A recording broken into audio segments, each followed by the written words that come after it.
Okay, good morning. Welcome back, ladies and gentlemen. And I'm sorry that we're running a little bit late, but we'll catch up over lunch. We'll just give you a shorter lunch. So very quickly, I just want to introduce Andrew Seeley, who's the Vice President for Programs at the Woodrow Wilson Center for Scholars. Before that, he was the founding director of the Center's Mexico Institute, whose work on U.S.-Mexico-related topics is unparalleled. So Andrew, we're honored to have you. Thank you, Erica, and thank you to Erica and Tony for the invitation to be here, and Ambassador Derigen as well. We have a great panel here and some fabulous papers, and we're going to actually start with Pia Renius, actually, from the Federal Reserve Bank of Dallas, and she will give us an overview of some of the economic trends. Pia. Thanks. Okay, great. Thank you, Andrew, and thank you, Erica and Tony, for including us in this project. We've really enjoyed it. As all of you will note, I mean, we basically wrote a basic labor market effects paper in terms of the effects of immigration, and so nothing earth-shattering, but sort of a review that we hope will be, serve as sort of a framework for the rest of the discussion. So just to give you a roadmap, of course, it'll be a brief presentation, but we'll cover some of the trends in immigration, although Jason from USCIS, he covered some of this in his presentation. Then we'll discuss the effects of immigration on economic activity. And then we'll, in particular, spend a little time on labor market and fiscal impact of immigration. And lastly, the policy implications, what are the policy implications of the economics of immigration, which is a little bit of a change from the first panel. So in terms of volume and characteristics, this is looking just at workers. So it shows you in the last 15 years that we have grown the foreign-born labor force from about 14 million workers to about 24 million workers. And so they've gone from being about 11% of the labor force to being 16% of the labor force. So it's a significant impact on labor force growth of immigration, which means that the economics of immigration, of course, in the U.S. is going to be very significant. We did talk a little bit about the migration decision in the paper because we think that why people migrate has implications for how you should formulate policy. The most obvious, and people always talk about, and policymakers are fully aware of, is that the big pull factor, the decision to migrate, the big pull factor is, of course, the destination country, or the U.S. in this case, their economic growth, but also migrant networks obviously is a strong pull factor as well. So labor demand, is a central force in migration to the U.S.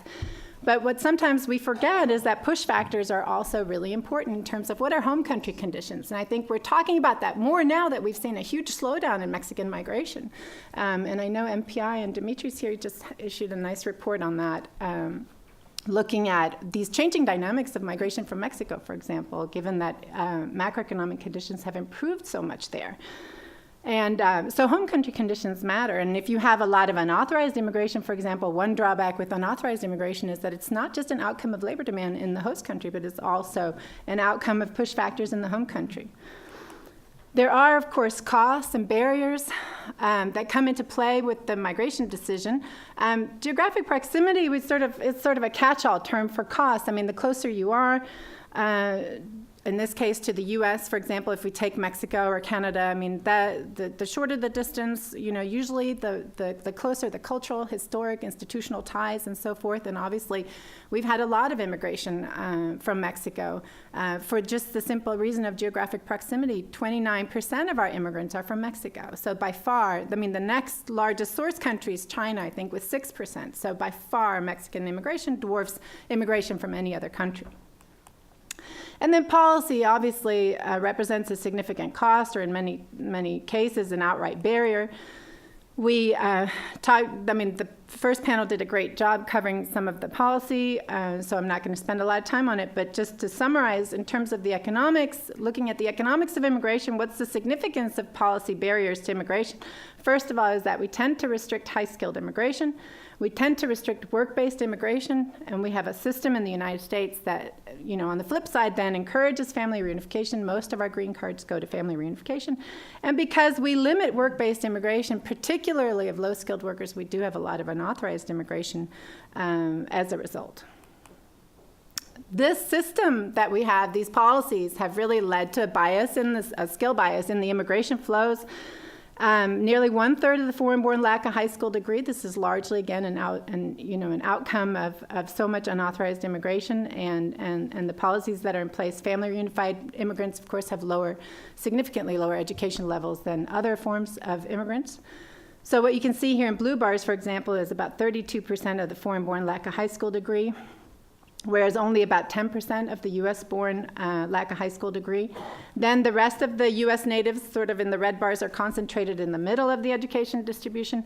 But one interesting thing is, since 1990, we've had more policies that have opened up at least temporary migration and some permanent migration to high-skilled immigrants. And so you see that actually this blue bar here is growing for the foreign-born. So actually 27% of foreign-born now have a college degree or more, and this bar is getting taller over time. So we do have, in some sense, a bimodal distribution of foreign-born and foreign-born workers. And the other significance of that, and this is going to play out in all the economic analysis, really. It's going to play into the labor market impact. It's going to play into the fiscal impact, of course.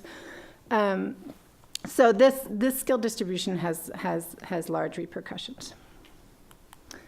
I did also want to mention, we talk about in the paper, it's true still, we talk about the geographic, the occupational distribution of immigrants, the educational distribution. We talk about where they are geographically in the United States. And we found this looks at this question a little bit differently. It looks at migrant or foreign-born workers across the U.S. states. It looks at each state and says, if you take the ratio of the your share of foreign-born workers in the U.S. relative to your share of U.S.-born workers in your state, you see when the ratio is above 1, that means you have a relative concentration of foreign-born workers in your state. And when you measure it that way, we found that by far California, Nevada, New York, and New Jersey were the outliers when you measured the foreign-born worker concentration this way.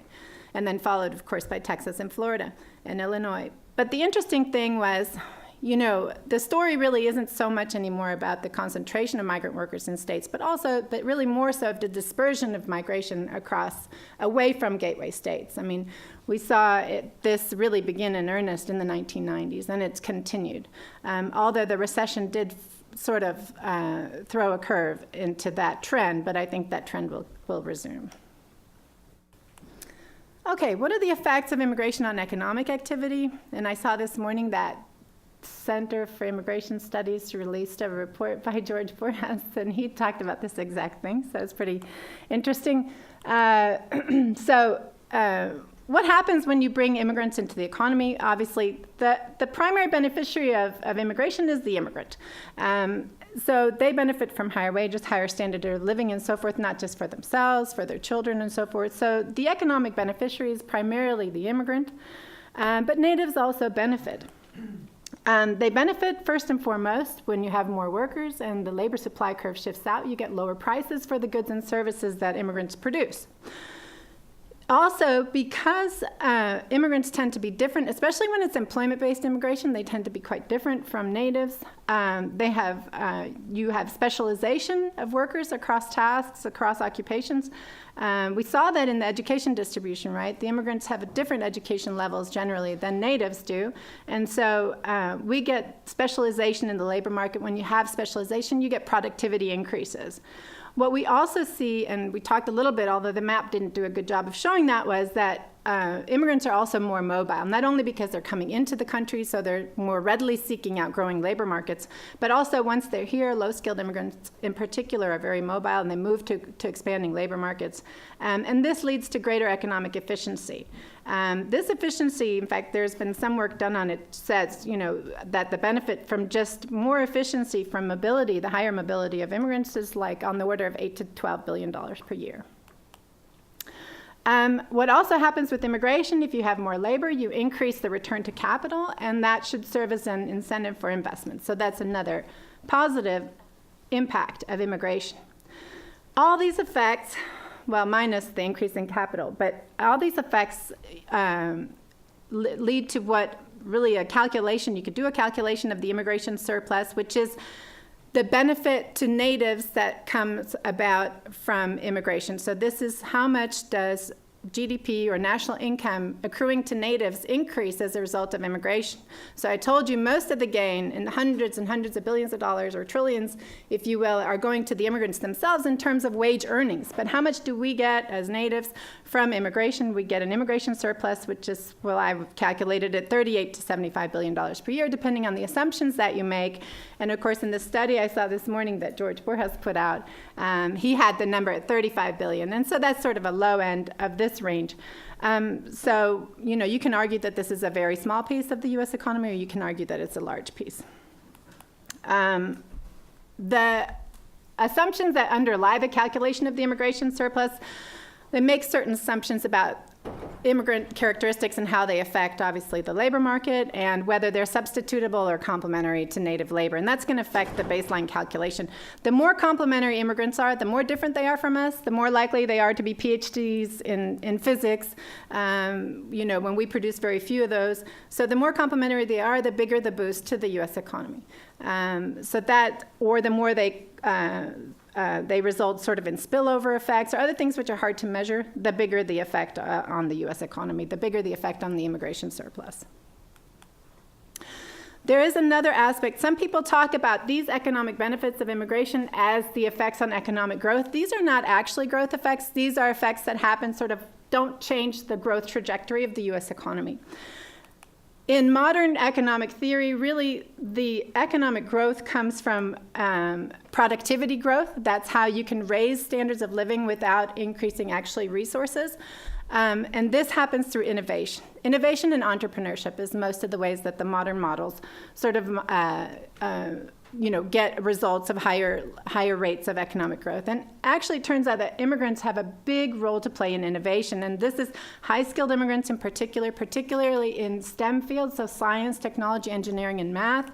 Very interesting research has come out where they show that these highly educated immigrants in STEM fields, for example, they patent at twice the rate of natives, but they also have positive spillover effects on natives patenting, so they actually increase patenting among natives as well as contributing their own patenting.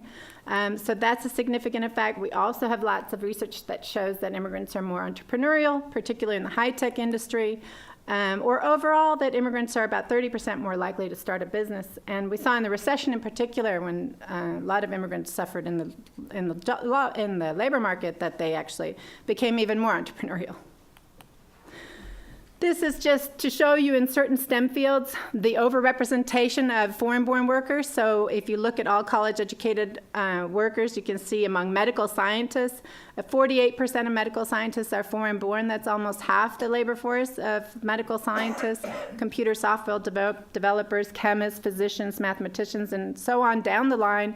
Engineering occupations and so forth. All these are occupations which are, you know, much more dependent on foreign-born labor than the average. So these are significant, important influxes of foreign-born workers. In terms of labor market impact, there are adverse wage and employment effects of immigration. And I think that's what that Borjas report was about this morning. The biggest impact that we found really is on low-skilled natives or prior immigrants. And you have to think that on the low-skilled end of the labor market, that you have already other forces that are exerting downward pressure on wages, such as technological change or a stagnant minimum wage. On top of that, you have also massive low-skilled immigration. And so the wages of low-skilled men in particular over the last 30 years have fallen. Immigration has been a part of that, although really not a large part, not as large as one would think. Effects on natives are lower than expected, really, given the conventional model. And the interesting thing is that there's so many mitigating factors that make these negative wage effects hard to measure. And some of that is, obviously, I talked about capital. When the return to capital rises, you have more investment, you actually increase labor demand, and so that compensates for some of the displacement that you get when foreign workers come into the labor market. Also, when labor becomes cheaper, firms use technology that's more labor intensive, less capital intensive. That's another change that increases, you know, the demand for labor and counteracts this other effect. When immigrants come into the economy, they generate their own aggregate demand. That's a third way in which you mitigate these wage and employment effects, and so on down the line. Really, the economy does an amazing job adjusting to the influx of foreign-born workers. The fiscal impact really is the thorn in the side of the immigration debate, I think, because there's no adjustment. We see a lot of adjustment in labor markets. We can't see much adjustment in on the fiscal side. And that's really because the public or services that have to be provided to individuals have to be provided. There's really no way out of that. So what's true about immigration and the fiscal impact is that high-skilled immigrants pay more in taxes than they consume in public services, but of course that's not going to be the case for low-skilled immigrants. Low-skilled immigrants are a net fiscal drain, and so not because they tend to be on welfare, obviously, they're not qualified, they're not eligible for welfare, but because they have low wages, large families, and typically because they lack employer-provided health insurance coverage to a much larger extent than natives. So that's really where the expense comes in the calculations that have been done on the fiscal impact. In the very long run, of course, the negative fiscal impact of low-skilled immigrants goes away, and that's because their children are not low-skilled. That's because we have immigration and integration. Over time, the integration means that immigrants and the children of immigrants will assimilate to mainstream education levels. And so this, over time, this negative fiscal impact goes away.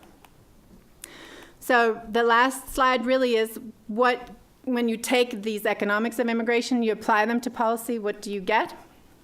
I mean, our interpretation is that the implications are that you should expand high-skilled employment-based immigration, not just high-skilled immigration, but high-skilled employment-based immigration. So don't staple the green card to the guy who graduates, only if he has a job, or she.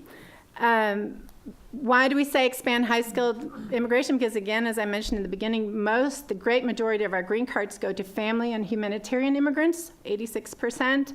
Only 14% go to employment-based high-skilled workers. Of those, only 7% go to principal workers. So we reserve very few permanent resident cards for these principal workers under the employment-based system.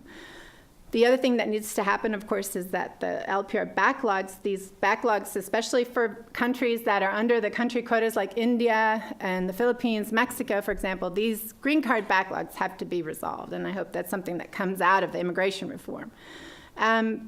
Low-skilled employment-based visas have to be provided if you have any hope of conquering or mitigating unauthorized immigration. And lastly, obviously a legalization program has to be implemented. This has many economic benefits. It would speed integration, improve the educational outcomes of the children of unauthorized immigrants, improve the labor market outcomes, increase the wages of unauthorized immigrants. When they become legal, obviously. It would restore circularity, as David was talking about earlier on the first panel. And lastly, it would bring workers onto books, tax compliant, make employers compliant, and so forth. There's a whole range of benefits that would come from a legalization program that I think others here have documented as well. So, thank you. Thank you, Pia. We turn now to Raul Hinojosa from UCLA. 12 minutos, 12. Great. And Pia, thank you both for a great presentation, but also keeping us on time. That was, you were right on the mark. We're trying to keep sort of 12 minutes. Okay. Yeah. Covered a lot of ground in a very short time. And this works. And Raul will do the same. This button? No pressure. I can figure out the button Hinojosa. here. I just pointed toward the computer. Point it to this computer. There you go. There we go. Okay. So thanks very much for having us here. What I'm going to be talking about today is how do we understand going forward the potential impacts of economic impacts of comprehensive immigration reform as it is understood now, and how I think it should also be expanded. This work is been ongoing. It actually has gotten both work in the Cato, published in previous iterations in the Cato Institute, Center for American Progress. So we're trying to cover the left-right spectrum on this, and the numbers that I'll show here today actually were verified by a number of other economists hired through Cato in a publication that we did recently, but I'm going to focus more on questions having to do with security as was requested by the organizers. There is a number of $1.5 trillion, which is essentially the number that we came up with of the impact over the next 10 years of legalization and of a future flow of workers that is based on about a 300,000 cap of visas, which is obviously being debated right now in terms of exactly what would that number be. It turns out if you reduce that number, the needs for the U.S. economy are going to probably still be in that neighborhood, but we're probably not going to be able to get them all in a legal status, and that matters in terms of the impacts of the type of economic impact that can have. The question really is, at least when we originally wrote this paper before the tipping point, are we talking about a scenario of deportations? Not the Hollywood version, Day Without a Mexican, but in reality it's quite bad. It's $2.6 trillion in negative impact over the next 10 years if we actually succeeded in self-deporting and not having a movement towards illegal immigration versus a... Now, I should say that the strategy for what we do in this paper is actually quite limited in terms of its impacts over time. And I'm not usually seen as someone who's being conservative, but these are very conservative figures, and I'll explain to you why they are what they are. But since let me get to the bottom line of what the scenario that we present here will show. Number one is that legalization, as I said, was about $1.5 trillion. That's really just looking at not the full dynamic effects of immigration reform, but merely the immediate legalization increases in wages that would occur in the first 3 years based on the IRCA, Immigration Reform and Control experience, and the type of benefits required to meet in an equilibrium setting the needs of the U.S. economy over the next 10 years, but bringing them in as legal workers, and only adding the annual cumulative effect of that for GDP. If you a second, as in the case of IRCA, the interesting thing is that our modeling, this is based on very large computable general equilibrium models that we've been running for over 10 years. In fact, I blame Papa Dimitri, since I think he was the first one that funded this about 20 years ago.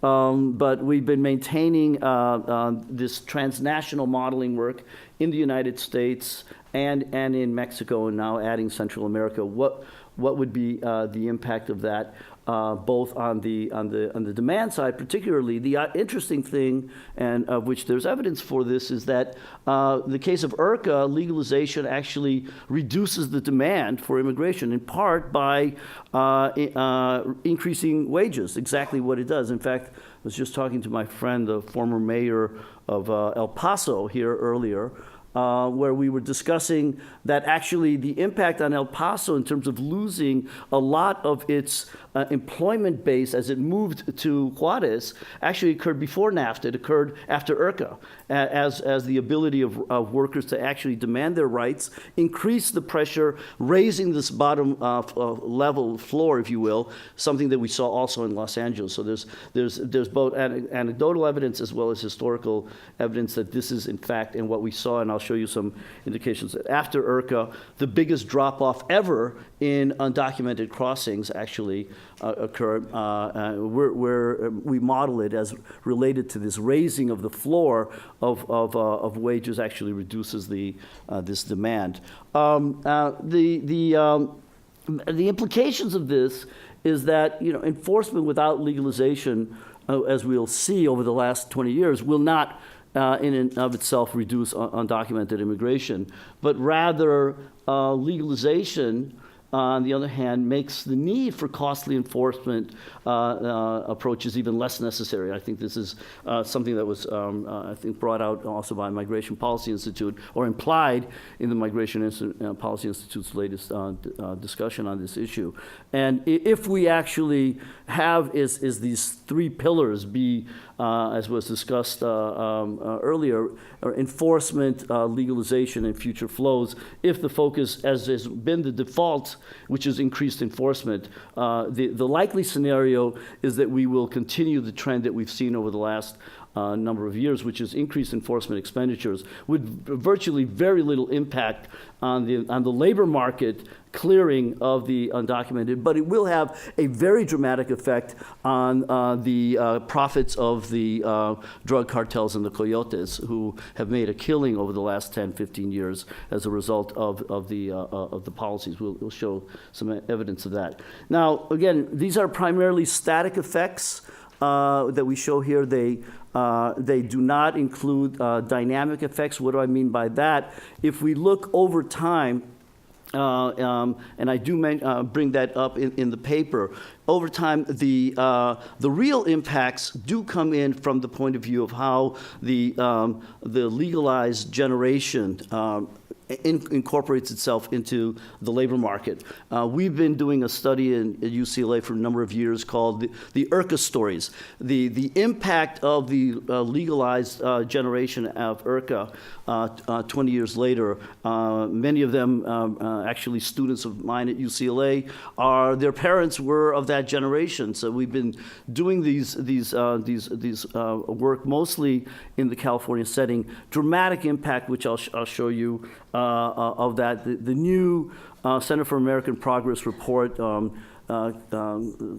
declaring a very large increase of undocumented immigration legalized over the next 10 years reflects this more dynamic effect. The other thing that's critical here is particularly the role of financial incorporation. By far, all of these effects, this $1.5 trillion effect, is actually swamped if you really incorporate these dynamic effects of mainstream financial citizenship, if you will, which we do know happened after IRCA, that people quickly begin to absorb a whole series of financial services, banking, savings, credit, housing, and then small business development. If you really, that dynamic effect really dwarfs these effects that we're seeing here. Finally, I want to talk about a fourth stool that we are identifying, and I'll briefly talk about the modeling results of this. All previous immigration discussions, be it all the way back to the 40s, to the 60s, the 65 Immigration Act created the Border Industrialization Program, those maquiladores on both sides of the border that we saw. 86, as you know, coincided with a commission that recommended NAFTA, which was sort of seen as a complement, as a recommendation of what do you do from the economic development of the sending countries.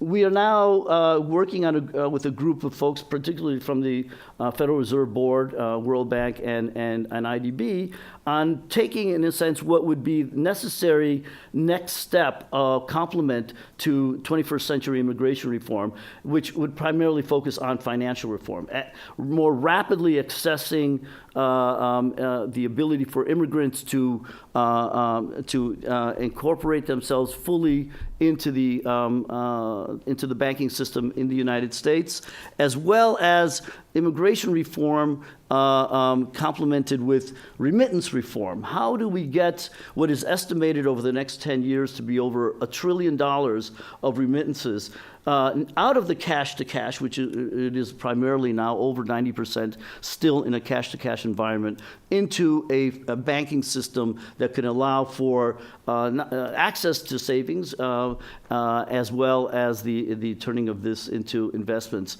We're doing a project with the United Nations Human Development, Transnational Human Development Report to show that the impacts of this, again, are even of an order of magnitude even larger than than what you would have on the impact of simple legalization. In fact, in the immigrant-sending countries, the introduction of immigration reform in the United States is not at all a necessary good. In fact, the impacts both in terms of reduction of crossings, as well as a very minimal impact in terms of remittances, actually poses as a challenge for the sending countries that would be brought about by immigration reform. So just one example of immigrant integration strategies I'll just point to. In California, sort of the anti-Arizona approach, there's been a process of immigrant integration through creating kits to immigrants that at the same time provide local resident ID cards with bank accounts connected to cell phones to do low-cost remittances as one of these types of innovation strategies. All right, so let me just go over a couple of the points in the few minutes I have left.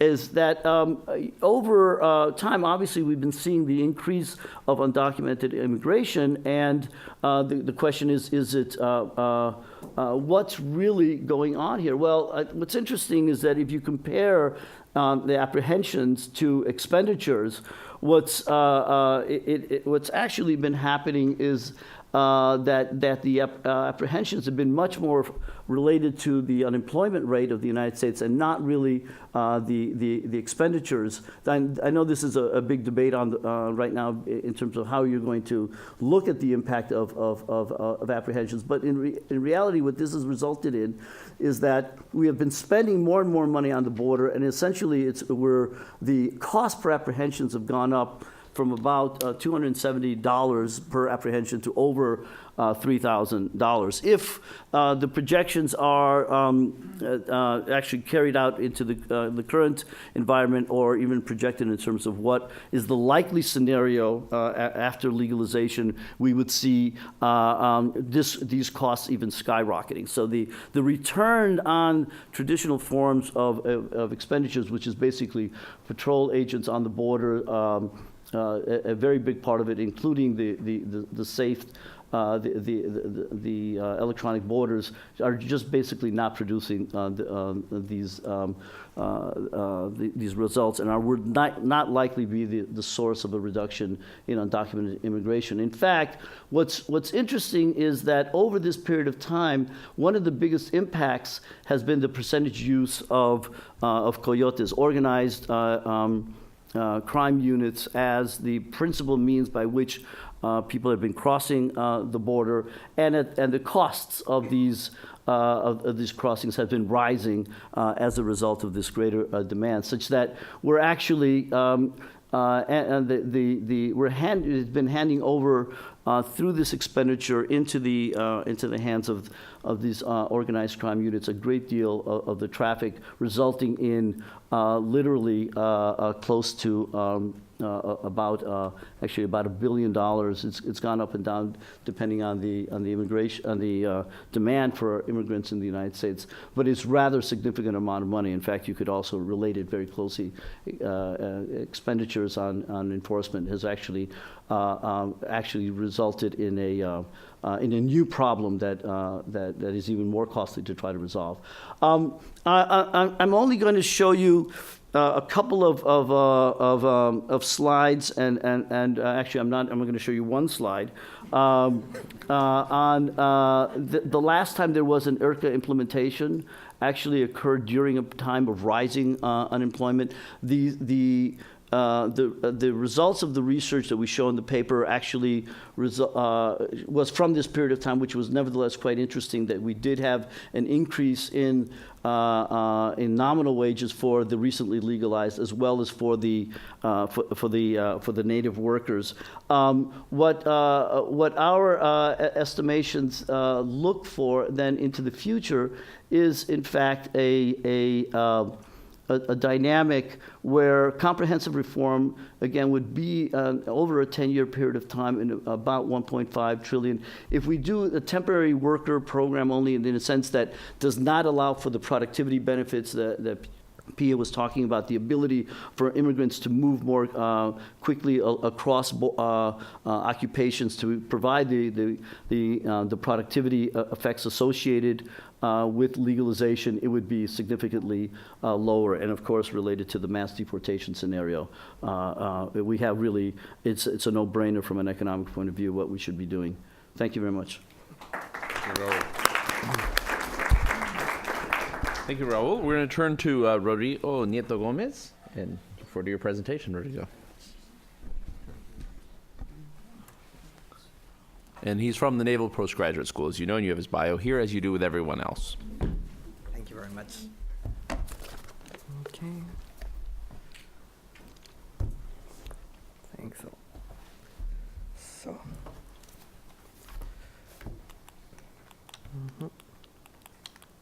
Okay, so I'll try to keep it under the 12-minute mark that we were asked to keep it there. In the TED Talks format, we at least get 18 minutes, so it's less than a TED Talk. But thank you. It's a shared TED Talk. It is a half TED Talk, but it's a good format to get at least the opportunity to introduce a few ideas. And first of all, thank you for the opportunity, to Tony, to the institution, and Andrew, thank you for conducting the panel. So.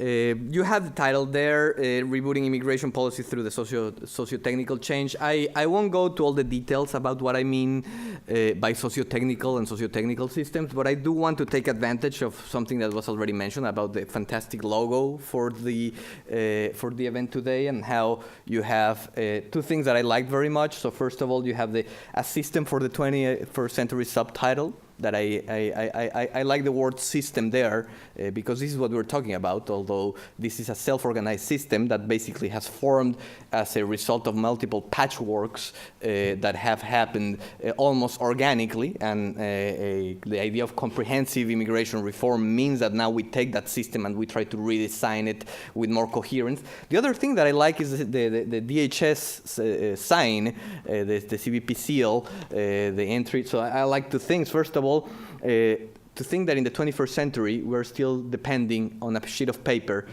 two of them, right? So the passport and then the I-94 form stapled, and that's still the key component of the immigration system, the legal immigration system when entering to the United States.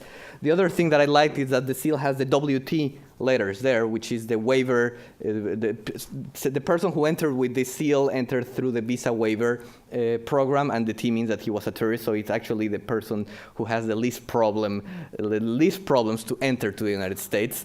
Although now they have to fill the ESTA, right? So the advanced thing, whatever that acronym means, that was really annoying for the Europeans or European partners that now had to plan at least with 24 hours in advance to go to a computer and fill that form. So all of those elements show kind of the core of what we'll be discussing today in the next 9 minutes.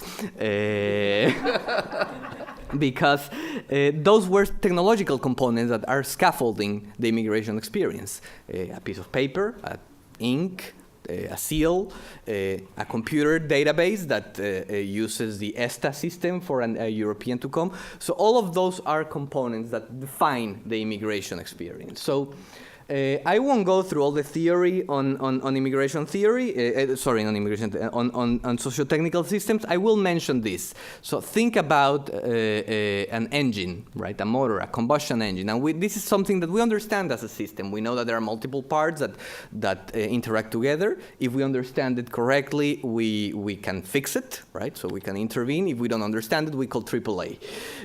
So that's a motor. That's a system that we see very clearly. That system it's connected to other systems that form a car, right? So when you see a car, that engine, it's glued to a transmission and a differential and all those things that make the car move forward. Well, that's a mechanical system. That's an engineering question. That's what engineers do when dealing with vehicle-related issues. Well, If you pull forward, then things become a little more interesting when you insert a human being into the equation. And now you have a human that has to interact with all those mechanical systems. So you have a steering wheel, and he will be producing a series of movements, and with that we get movement. And we get a socio-technical system. We get mechanical components and a human being interacting together to accomplish something.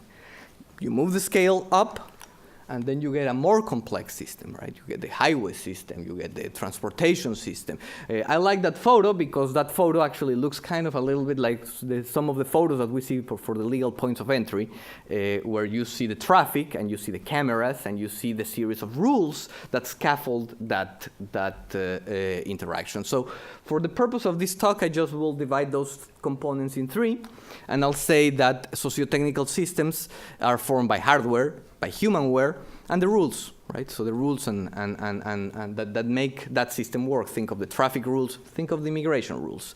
Those rules, those components interact, but because they come from such a different domains as engineering and social sciences and political science and policy studies, it's very rare to see them studied together. I was in a conference a few weeks ago related to border security, and most of the acronyms I heard during that day were different from the ones we've heard here, and they were, for example, RFIDs, right? So the radio frequency ID systems for identification, or UAVs, right? The use of drones for technology, and very little discussion about the policy or social implications of some of those technologies being implemented by engineers who were working very, very, very industriously in order to achieve a series of results. So all of those systems interact with each other, and there are multiple interactions. I want to concentrate on three of them before I move to some policy recommendations that are the centerpiece of the paper. So those systems are the ones that I want to study today, are the legitimate technologies, the clandestine technologies, and the business technologies. One interesting thing is that we've been talking about immigration and immigration reform and enforcement, and I think that the mention of the coyotes before was an interesting one, because the coyotes are the clandestine innovators that are at the other side of this equation. Not only them, but they are part of that team. So the legitimate technologies are the ones that define immigration, right? I have a few. I have a small list there. There are others, but basically transportation controls, identity management, securitization, and surveillance, right? So the first element of immigration is identity, establishing who you are, demonstrating that you say who you say you are, and then defining if you have the right to do something, in this case, to cross the border. So those are the technologies that define it. And for those who don't have the right token, think of a green card, a visa, a passport, the clandestine, illicit, undocumented immigration process is defined by not having those identity tokens or having to obtain them in any shape, way, or form. Transportation control, so how do you manage the flow through points of entry? How do you stop and interdict movement out of the points of entry? All of those are questions that the legitimate technologies that we're deploying in the borderlands try to respond and do a better or a worse job, depending of how you consider the problem definition. And that's an important issue because the problem definition is quite often not clear. You have the clandestine technologies. These are, for me, the most interesting ones because they are the response to the way the system has been designed or not designed by the policy actor. So the clandestine technologies basically are the response to do something that the system doesn't want me to do. In the IT world, we call it hacking, right? I hack a technology, I hack a system to impose my will to a system that is designed to do something different, right? So if I hack an ATM to get money, it's money that I don't deserve, I didn't earn it, and I'm not supposed to have it, but I'm forcing myself through that process. If I hack a border deployment, I'm doing something that the system is designed to try to stop me from not doing it, and I'm finding creative ways of doing it. And in many ways, identity theft, smuggling, forgery, all of those are tools, are technological tools that are used to fight against border technologies. They are a response. In many ways, the paradox here is that then the policies that create the official technologies are also at the origin of the clandestine technology. So in many ways, we are creating a system that is perpetuating this cat and mouse game, because every time that we build a new kind of technology, this sends a signal to other clandestine entrepreneurs to find a way of hacking and penetrating that new technology. So it is a really interesting dynamic between those who create a technology and those who are there to pierce it. I've seen it we ran this experiment where we said, okay, well, these are the rules. You have a series of robots. It was a robotics class, but we had a border policy in mind. You have these robots, and the goal is for them to cross a line, right? So the line representing the border, and these are the rules. And immediately the experts went to think how to do it. A few minutes later, once they were almost ready, we said, well, but here's the change of rules. Your robots have to be able to do it without any lights, because some of them were depending on detection cameras. So by changing the rules, immediately you could see how these very clever individuals started to think new solutions, how to confront the new challenge imposed. So every new technology that we deploy in the border, it's basically calling for a new clandestine innovation to respond to the challenge of that new technology. The last one, and this is interesting because it correlates to what we heard before. The last technology that I do want to talk about is what I'm calling business technology or productivity technology. So management and supply chain, manufacturing, construction, agriculture, IT. All these technologies are transforming the labor environment, right? So a few years ago, it was impossible for a transaction to happen somewhere else. Well, now they can happen online, or somewhere else than a brick and mortar shop. Well, now they can happen online. A few years ago, you had to be physically present here to be doing simultaneous interpretation of this conference. Now we could have an interpreter plugged through Skype or any other IT tool, and he or she could be living in Germany or in Italy or whatnot, and he or she could be doing the simultaneous interpretation of this conference. So the way technologies affect the labor environment it's really important, because as you said, as it was mentioned before, with the exception of family reunification, the shape of the labor environment is by far the most important factor deciding or affecting immigration flows. There is a second or a third order in which technology and immigration are correlated, and it's what was mentioned before related to the effect of entrepreneurship and innovation in the economy, and then in the technologies used to create other technological environments in the United States. I don't know how you factor the impact of Sergey Brin or Elon Musk in the U.S. economy. One, the founder of Google; the other, the founder of Tesla Motors or SpaceX. So it's not only the thousands of the billions of dollars that they contribute as CEOs or founders of their companies, it's also the industry that they helped accelerate to where they are today. So I don't know what would be the way of calculating the impact of those innovators and those innovations. Very rapidly, to go to the conclusions, all of these systems interact with each other. And whenever you play with one, you send ripple effects to the other. And we are not sure what those effects will be, because we're very bad at predicting long-term secondary and third level consequences of policy changes. But we do know that they interact with each other. And having a good public policy for immigration requires from us, first of all, a little of humbleness to understand that many of these forces, many of these patterns change with time, and they change in unpredictable ways. So we have to become more of a learning community that permanently is re-asking the questions about how do we want to deal with the shifts in immigration flows. And here are a few solutions that I think come from technology design principles that could be applied and could help the immigration process. So the first one is leadership for sense making. Steve Jobs said it once, right? He said that clients don't know what they want until you show it to them.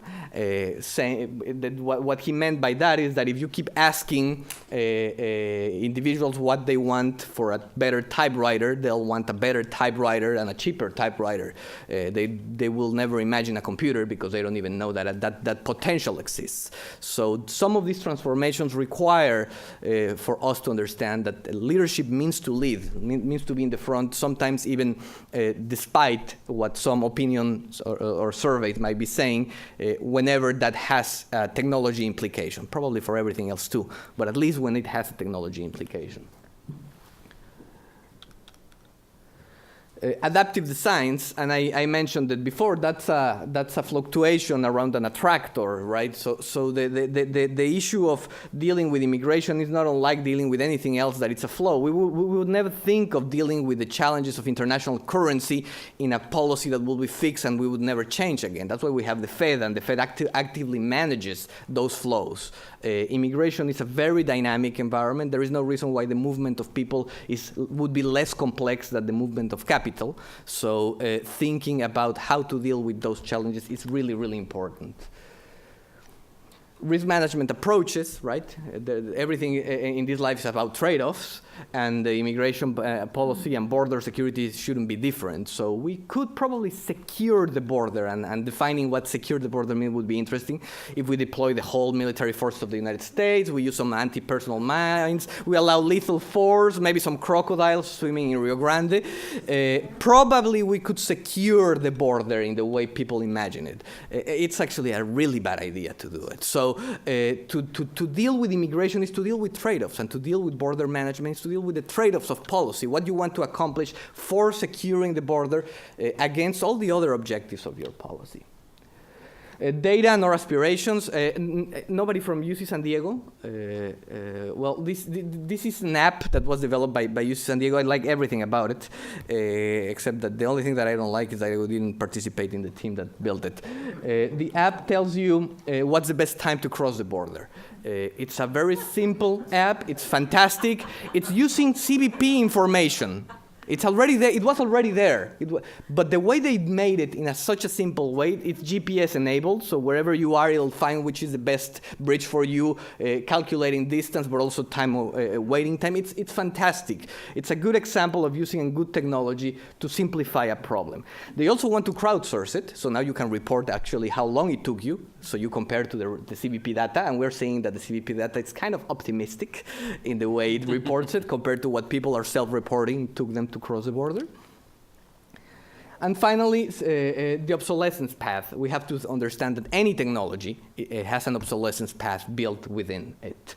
It's not a matter of if a technology will become obsolete, it's when it'll become obsolete. So by the time the government is spending billions of dollars in one technology, somebody else is spending probably less than that because it's more cost effective to find a way of pierce that technology, of hack it, of penetrate it, of forging it, of whatnot. So thinking of this as a process instead of an episodic design of one technology, and then we're done. We have our wall of China, and we have our, and it would be a good approach to be more dynamic in understanding that if Apple also deals with the obsolescence path and they make sure that your smartphone is obsolete by the time you bought it, immigration technology wouldn't be different. So we have to be thinking how we keep doing it and modernizing it. And I will leave it there, and thank you very much. Thank you. Thanks.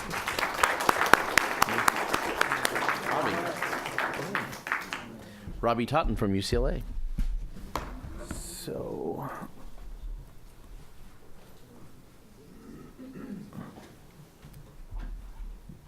perfect.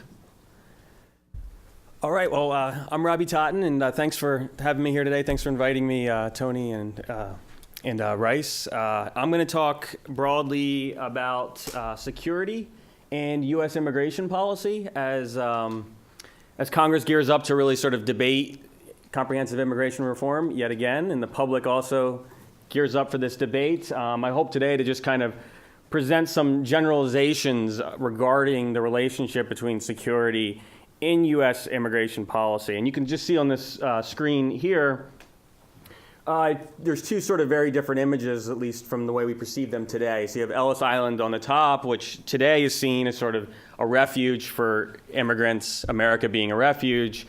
And this is looking at security as serving as sort of American immigration policy serves as sort of security for immigrants.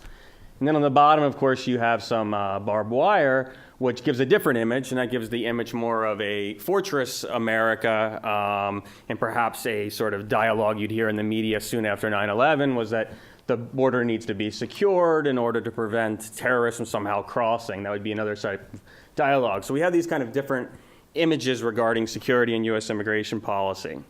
And I hope to explore them today, hopefully in about 10 minutes, because I know I'm the last speaker before lunch.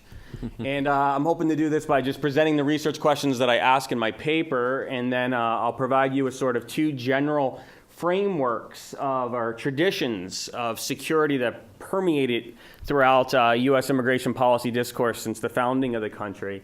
Then I'll quickly present an analytical framework of how national security relates with U.S. immigration policy and discuss some meta-security themes that have dominated policy dialogue at sort of key junctures in U.S. immigration policy history. And then I'll include with some policy implications for comprehensive reform today.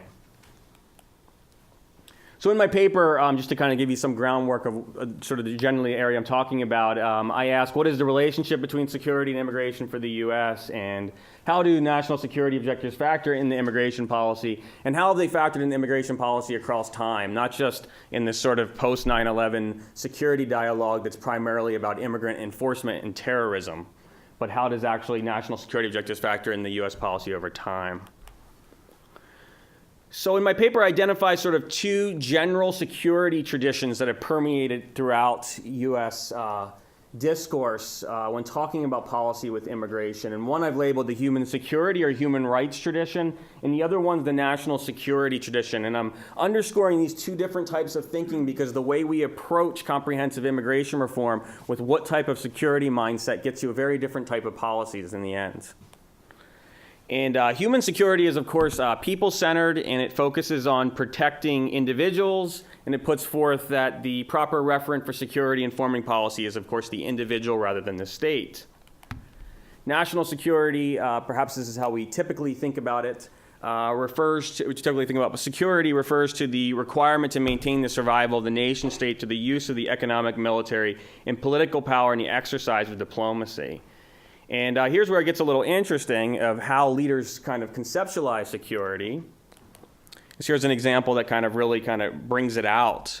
So you have Nixon and Kissinger talking in the early 70s about whether the U.S. should take measures to provide refuge to Soviet Jews. And Kissinger and Nixon are very much in a national security mindset here.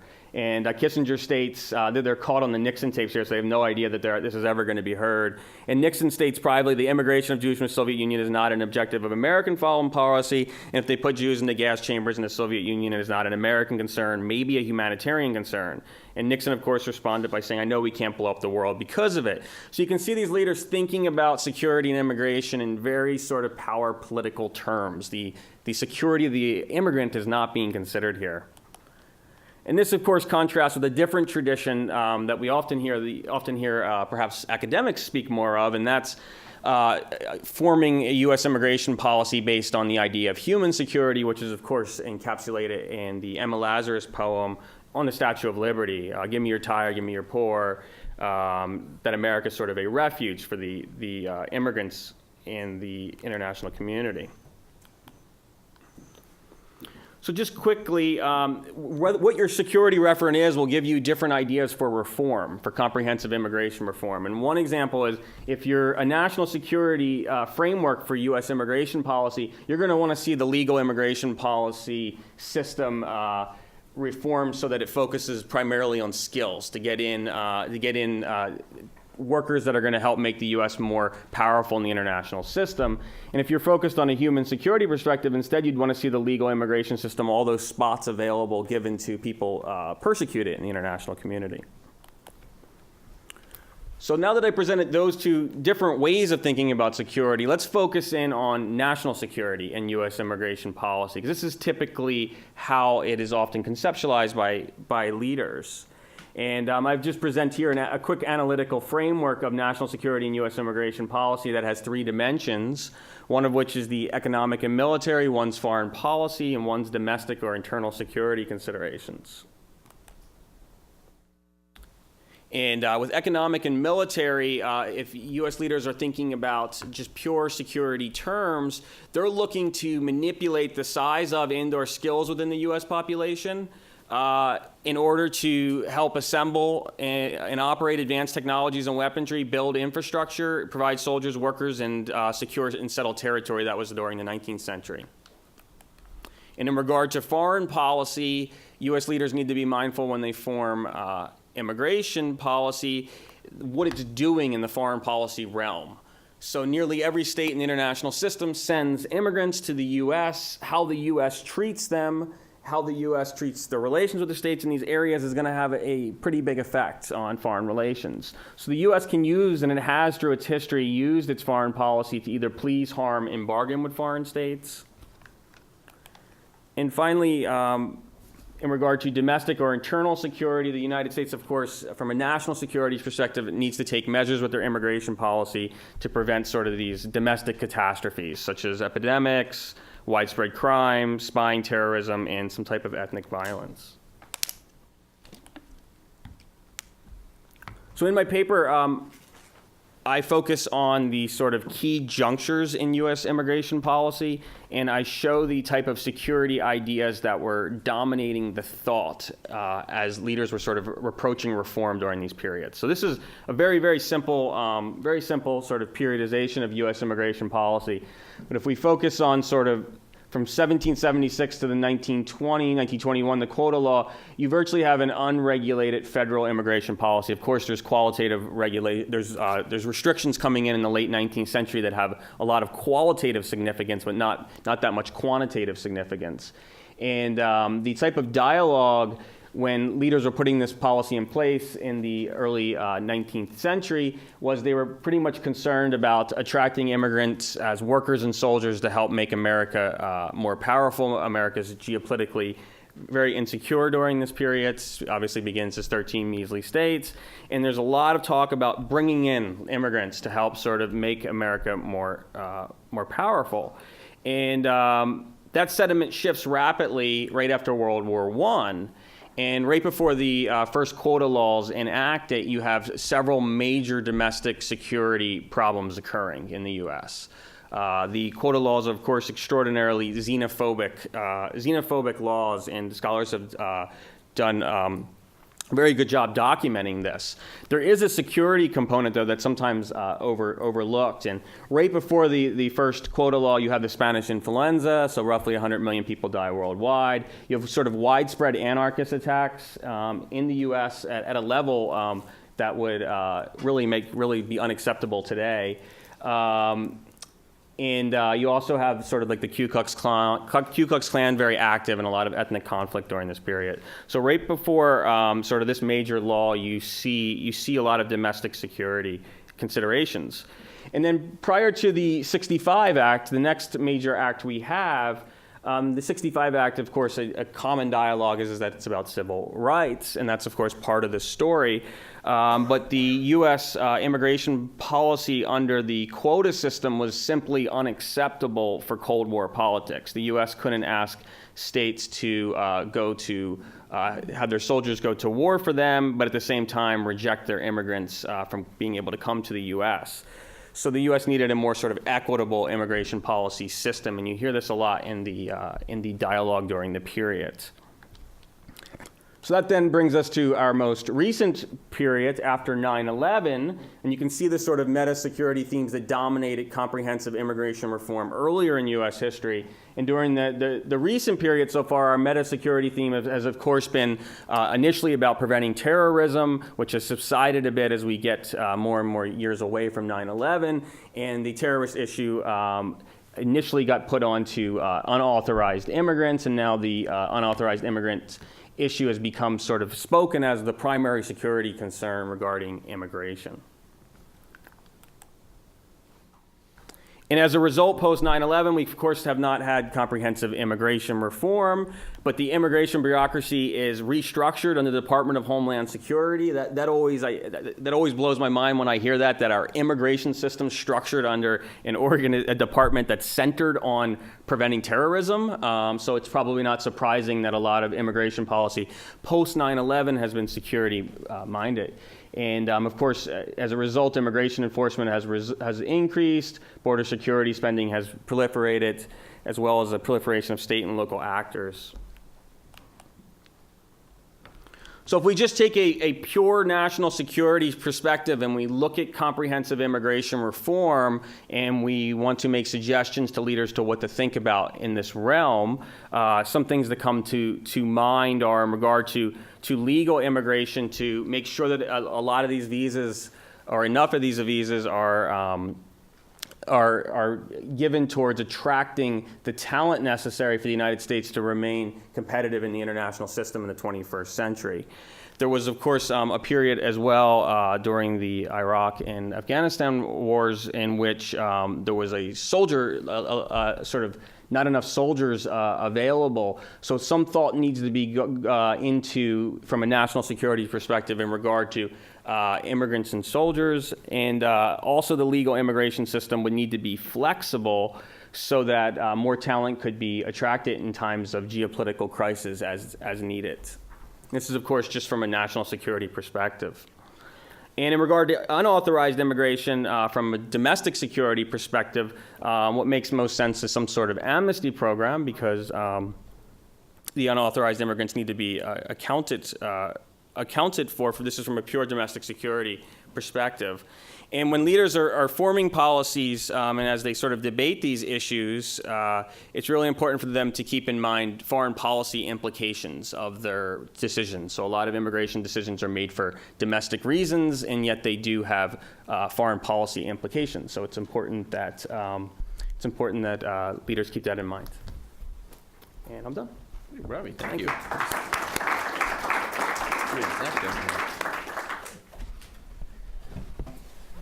Well, I'm really the last person between you and lunch, although we're actually going to take a few questions. And Eric, if we can go to about 12:30 maybe? Yeah.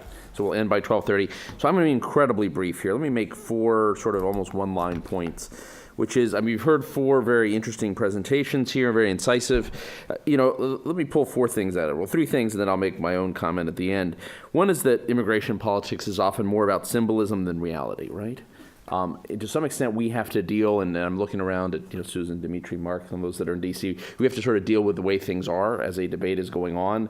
But one of the richnesses, I think, of this discussion here is being able to actually step back and think about these frameworks, underlying frameworks that are narratives that are shaping the discussion as it is. And if we do not get a comprehensive immigration reform, there's not an actual legal change in the next few months, and that is a very real possibility. Then part of the next question is, how do you begin to change some of the frameworks, and how do you begin to look at some of the underlying assumptions that we have and some of the symbolic politics? The second thing is, I think we've heard both from Pia and from Raul, huge net benefits of immigration, potential increases with reform. This is something that's worth getting out there, and it's something talking, I know you both have done a great deal of this, but it's worth talking about this, but also being honest about the fact that it's not an unalloyed good. It is part of the secret sauce that makes the U.S. an innovative country, that has constantly renewed the country, that has also renewed it culturally throughout the years. But there are also, local difficulties that come up with immigration. It's important to be honest about that, at the same time talking about how the net benefits are out there. And let me just skip forward to, a brief comment on immigration reform. If it moves forward, sort of 3 thoughts that come out of the things that you presented, as well as some work that we've done with MPI and other colleagues. One is, there's sort of 3 sets of issues. One is, how do you legalize those already in the country? How many hoops do you make people go through? And we heard a little bit from Shannon about this earlier. There is a real question, depending what the requirements are to go through legalization, how accessible it is to real people. If people have to do back taxes, depends how you define back taxes, right? Whether real people can actually do it. And so how long waiting periods are matter.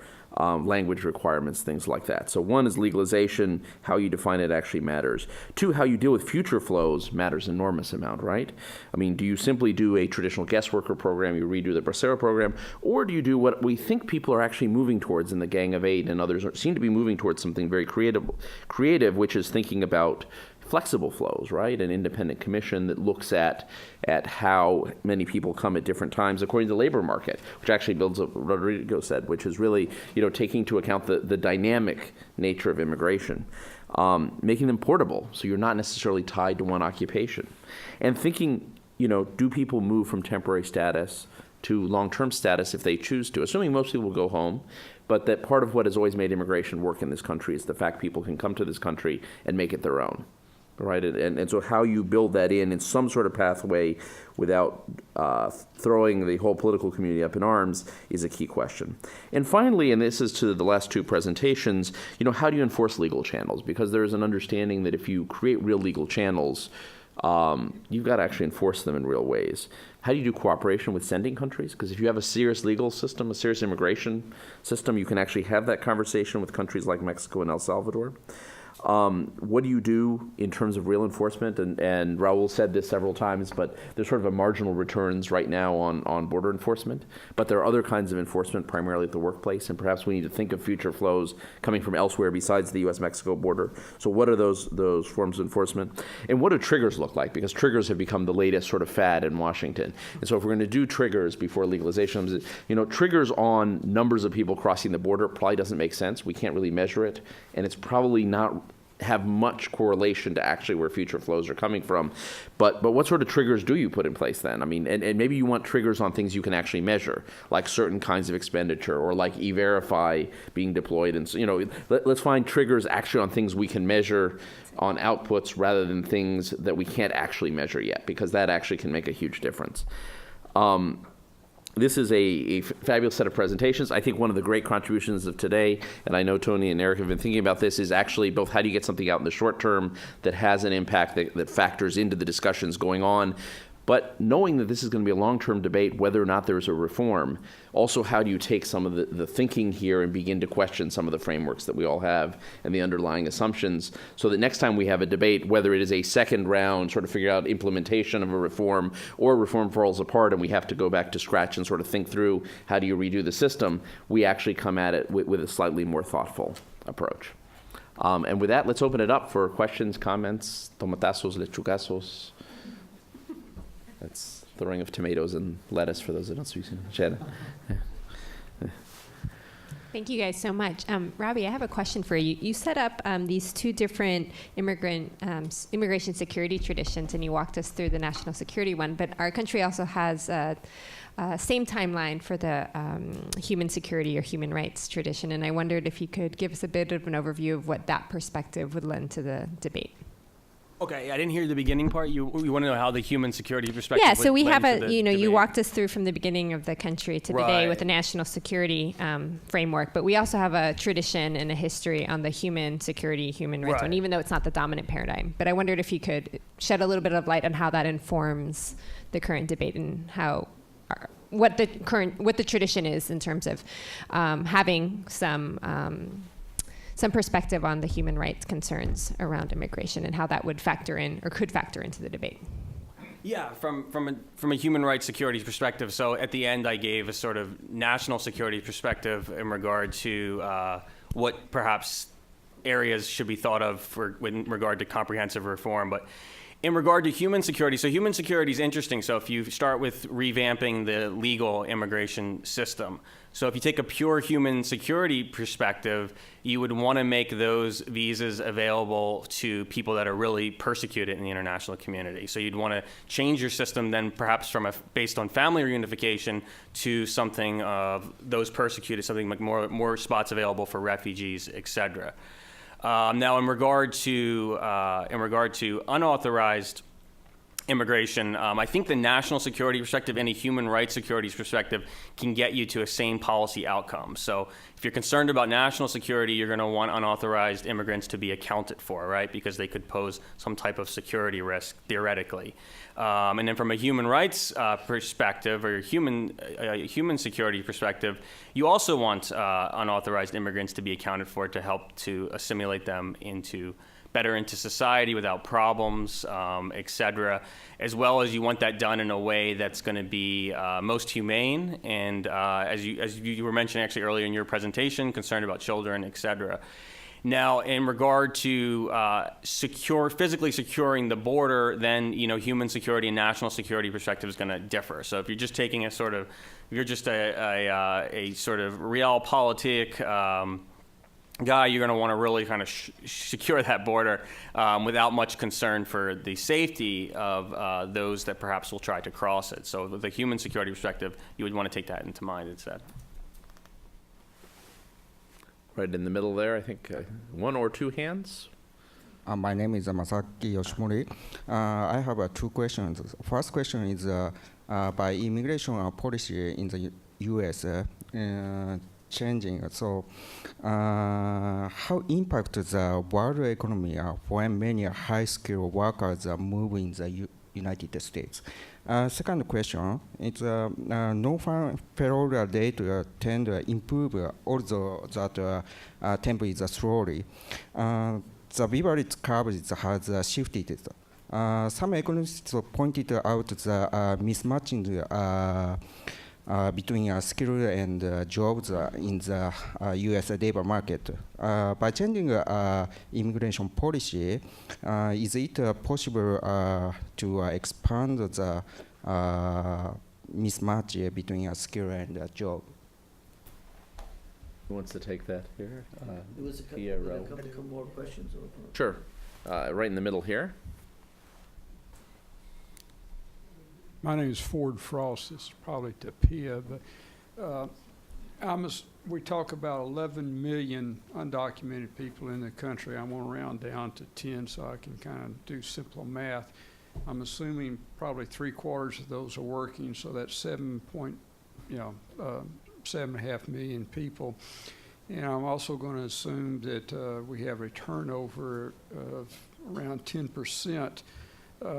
That's 750,000 people a year possibly, yet we're only talking about 250 to 300,000 guest workers coming in. How do we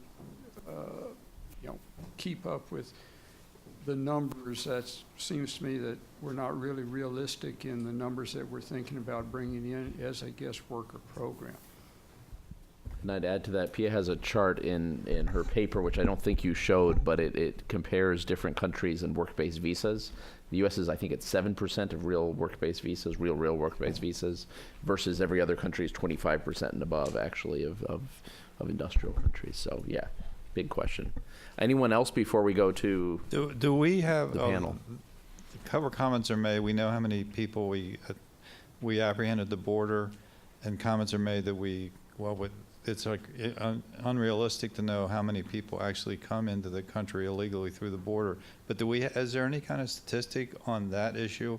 And then secondarily, another part of this problem is that people come as tourists and they never leave. Is there any, and that is one of the issues, is there any real analysis of how large a problem that is and how that can be solved? I'll let others who know the figures answer that, but let me say that I think in the future that's going to be a bigger and bigger part of the flow, actually. I mean, it's been a big part for a long time, but it's going to be a bigger and bigger part going forward. Who wants to start?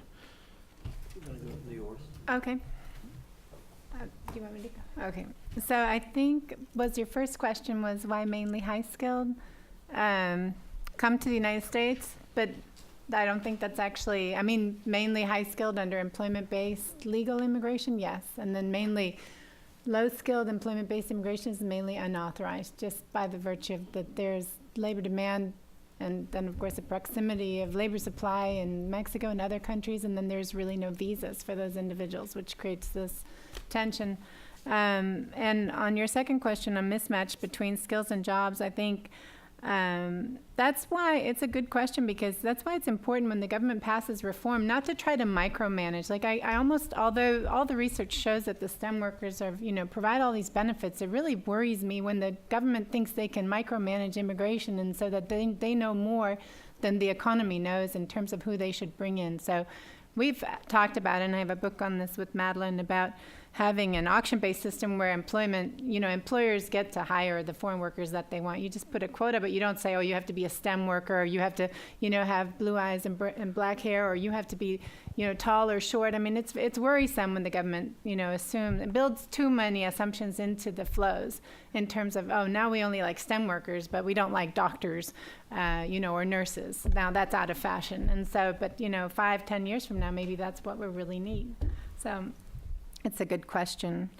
On the other question about the 11 million undocumented, that's a good calculation. It is about 8 million workers. And the turnover is significant. And we see a lot of apprehensions, obviously, coming over the border. So 400 to 500,000 a year. Some of this is simply turnover, people coming and going, working for a period of time, going home, coming back, and so forth. It is really hard to accommodate this flow with these very formulaic visa programs and trying to get the number right and so forth. There's really isn't. I mean, you can make it flexible on some dimensions. You can make visas portable. You can make quotas a function of economic conditions and so forth. But how do you accommodate? I guess one way you can accommodate the turnover is if, with the legalization and with more, legal status, there would be some natural flow back and forth, and so that would restore some of the circularity, which would be good. On the last question, how many get through the border, there was actually just National Academies of Study, National Academy of Sciences just released a report on where they did calculations.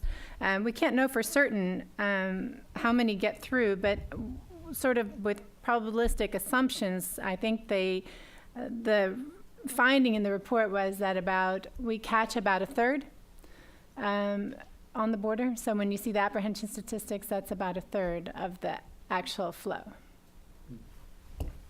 And there's an increasing ability to be able to do this also with technology to actually follow this. So we may know more in the future, but yeah. Right. We don't know a lot yet. I mean, you have to also understand that these figures are net figures in terms of border crossings. There's always been people going back, all right? So even when there's a figure of a 300,000 net increase, it actually is masking that a lot more are coming in and quite a number are going back, even in this context of reduced circularity that we have created by the enforcement system, and so I think I completely agree that I'm very concerned about the way in which the deal. I've been close to how that particular piece of sausage was being done, and it's not exactly, I think, necessarily the best way to go.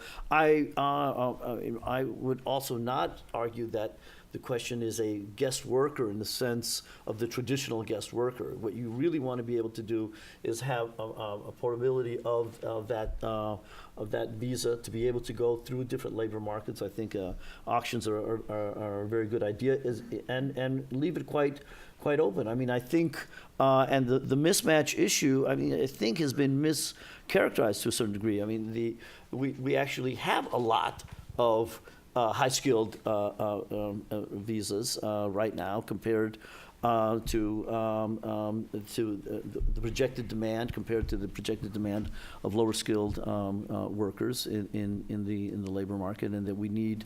And in fact, there's some work that's being done that right now some of the most exploited workers in this country are high-skilled postdocs, for example, and the fact that they don't. Do you have a role in that, Raul, at all, or? Not me, but I exploit some myself. But anyway,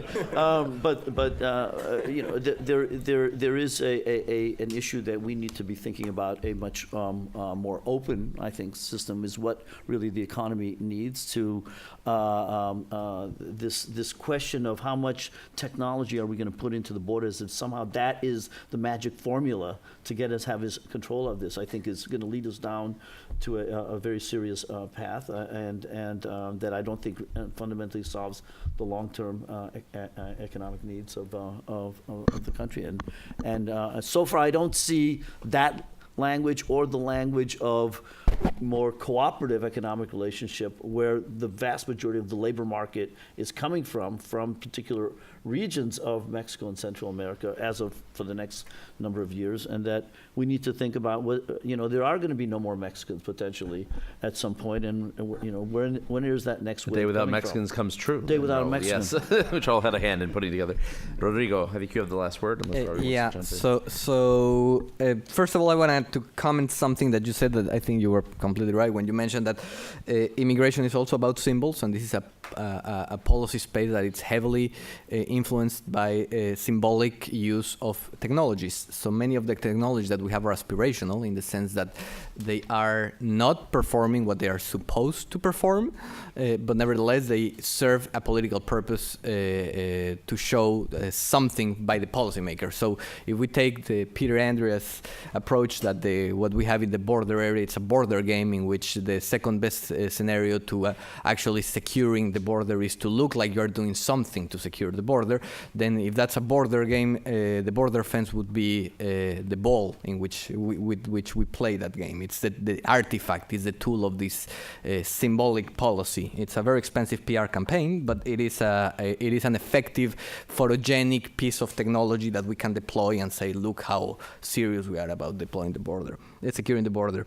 About the high-skilled, the role of high-skilled, well, what I was trying to say, and I think I failed miserably, when I talked about Sergey or Elon and their impact in Silicon Valley, is that these are low-probability, high-consequence events, right? So this is what the Homeland Security calls low-probability, high-consequence events. You bring an immigrant in an entrepreneurial environment, and it's not unlike any other VC environment in which 90% of the people who come might not succeed, but you have one that might cover for everybody else. So what's the impact of one successful immigrant? 50% of startups in the United States last year had already one founding member that was from immigrant origin, and that's important. And we want more of those here. Numbers don't match guest worker programs. No, they don't, and that's a problem because we're again creating an artificial scarcity model on top of real human behaviors and patterns.